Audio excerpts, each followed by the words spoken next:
अस्सलाम वालेकुम जी, मैं हूँ आपका डॉक्टर आसिम। आज हम बात करना चाहेंगे रैश के बारे में, जिसको हम कहते हैं खारिश का मसला। अच्छा, रैश के बारे में लोगों का सवाल ये होता है कि जी इसकी ट्रीटमेंट क्या है, इसको हम कैसे ट्रीट करें, कौन सी क्रीम इस्तेमाल करें, कौन सी गोली इस्तेमाल करें।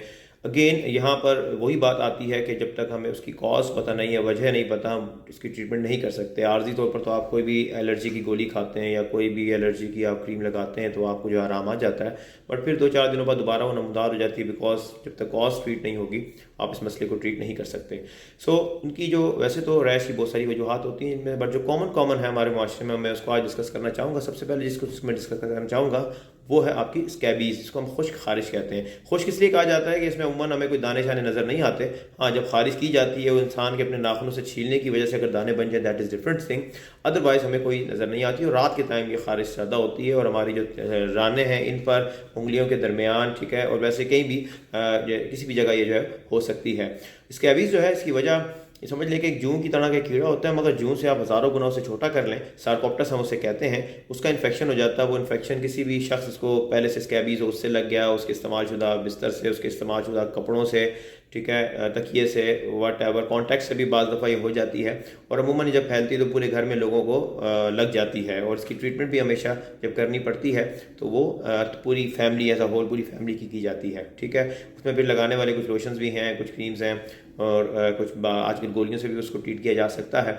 दूसरी वजह जो आपको मैं बताना चाहूँगा दैट इज़ रिंग वॉर्म, जिसको उर्फ़ में फंगल इन्फेक्शन कहते हैं।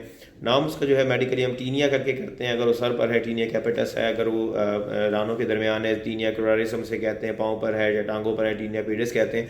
यानी कि जहाँ उसकी लोकेशन होती है उसके हिसाब से उसका नाम रखा जाता है, मगर उर्फ़ में उसे फंगल इन्फेक्शन या रिंग वर्म कहते हैं। इसको रिंग वर्म इसलिए कहा जाता है कि जब भी ग्रो करती है ना फंगस, तो इस तरह ग्रो करती है कि आपका एक छोटा सा दायरा बनता है, वो दायरा फिर आहिस्ता आहिस्ता बड़ा हो जाता है और बड़ा होकर हो सकता है आपको दायरा ना लगे, मगर उसकी निशानी ये होती है आमतौर पर कि वो जो है रेड, अब जो बॉर्डर होगा वो आपको रेड लगेगा और सेंटर में स्किन का कलर आपको नॉर्मल नजर आएगा, ठीक है। It is pure fungal infection.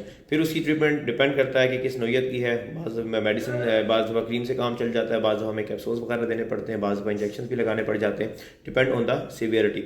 अच्छा, तीसरी चीज़ जो आपके सामने डिस्कस करना चाहूँगा दैट इज़ अट्रिकेरिया।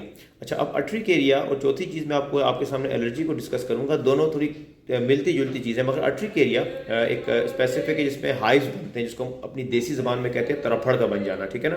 बिला वजह इंसान जो है शाम के टाइम किसी भी टाइम उसको तरफड़ बनना शुरू हो जाते हैं और वो कोई एंटी एलर्जी की गोली खाता है और खाने के बाद जो है वो कुछ दिनों में, कुछ देर में जो है वो 1-2 घंटे में ठीक भी हो जाता है। और बाद ऐसे भी होता है कोई मेडिसिन ना भी ले तो वो खुद ब खुद वैसे ही ठीक हो जाती है सुबह तक। सो अमूमन शाम के टाइम अक्सर निकलती है, मगर इसका कोई टाइम नहीं है। और रीज़न क्या है, कोई आपको किसी मच्छर ने नहीं काटा, किसी कीड़े ने नहीं काटा, अचानक से आपके जो हाइव्स बनना, तरफड़ बनना शुरू हो गए, इसको हम अट्रिकेरिया कहते हैं। इसकी जो कॉमन वजह होती है जो मैंने अपने प्रैक्टिस में देखी है वो इसका एसिडिटी से बड़ा लिंक है। यानी कि जो मैदे की तेजाबियत होती है, तेजाबियत की वजह से म्यूकोजा के अंदर कुछ इस तरह की चेंजेस आती हैं कि कुछ इस तरह के टॉक्सिन्स, कुछ इस तरह के एलर्जिन जो कि हमारी ग़िज़ा में होते हैं, जो यूजुअली एब्जॉर्ब नहीं होते, बट उस एसिडिटी की वजह से जो म्यूकस को नुकसान पहुँचता है उसकी वजह से जो है वो एब्जॉर्ब हो जाते हैं, हमारे ब्लड का हिस्सा बनते हैं, हमारा जिस्म उसके खिलाफ एलर्जी प्रोड्यूस कर देता है। अगर हम उस एसिडिटी को ठीक करें तो ये मसला जो है वो रिवर्स हो जाता है। यानी कि इसमें अट्रिकेरिया में, इस तरह के तरफड़ों में, इस तरह की हाइव्स में हमें जो है वो स्किन को ट्रीट करने के बजाय हमें ज़रूरत होती है मैदे को हम ट्रीट करते हैं तो मसला रिवर्स हो जाता है, ठीक है। वो बाज़ दफ़ा मैदे के अलावा दीगर वजूहत भी हो सकती हैं, फिर वो रूल आउट करना पड़ता है कि एलर्जिन कहाँ से एंटर हो रहा है बॉडी में, फिर उसको हमें स्टॉप करना होता है। और चौथी चीज़ जो मैं आपके सामने डिस्कस करना चाहूँगा दैट इज़ एलर्जी। अब एलर्जी जो है इसकी कोई लिमिट नहीं होती, किसी भी चीज़ से हो सकती है। खाने की चीज़ है, लगाने की चीज़ है, कोई मेडिसिन है, कोई कपड़ा है, कपड़े की कोई रंग है। बाज़ दफ़ा किसी को रेड रंग से होती है, किसी को ब्लू कलर से होती है, किसी को ब्लैक से होती है, बिकॉज कलर के पिगमेंट्स जो कपड़ों के अंदर होते हैं ना वो बेसिकली क्रॉस रिएक्ट करते हैं और ये एलर्जी हो जाती है। और हाँ, एक चीज़ जो मैं आपसे डिस्कस करना चाहूँगा that is cross allergy. Cross allergy में क्या होता है कि बाज़ दफ़ा इस तरह होता है, इवन बच्चों में ज़्यादा देखी गई है कि जो माएँ होती हैं या जो वालिदैन होते हैं उनके, स्पेशली ज़्यादा माँ की, बच्चा माँ के साथ ज़्यादा टच में होता है, तो माँ की जो है वो स्किन के अंदर या उनके जो है वो किसी भी जगह नाखून है, उनके बाल हैं, उनके होंठ है, बच्चों को प्यार दिया, तो होता है कि उनके अंदर एलर्जिन मौजूद होते हैं, मगर माँ बाप चूँकि बड़े होते हैं उनकी क़ुव्वत मुदाफ़ियत अच्छी होती है, उनमें एलर्जी प्रोड्यूस नहीं होती। उस जब वो बच्चों के साथ कॉन्टैक्ट में आते हैं तो बच्चे में एलर्जी प्रोड्यूस होना शुरू हो जाती है। तो उसमें फिर हमें जो है माँ बाप की एलर्जीज को ट्रीट करना पड़ता है। बच्चों को कुछ भी देने का फ़ायदा हमें कोई ख़ास नहीं होता, तो माँ बाप को हम ट्रीटमेंट देते हैं और ठीक हो जाते हैं। सो ये 4-5 कॉमन अक़साम थी जो मेरे सामने कह लें कि हमारे माशरे में कॉमन है। इसके अलावा और भी बहुत सारी वजूहत हो सकती हैं।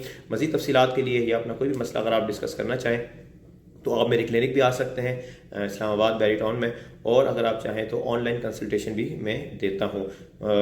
तफसीलात के लिए या अपॉइंटमेंट के लिए आप मेरे व्हाट्सएप नंबर पर भी कॉन्टैक्ट कर सकते हैं।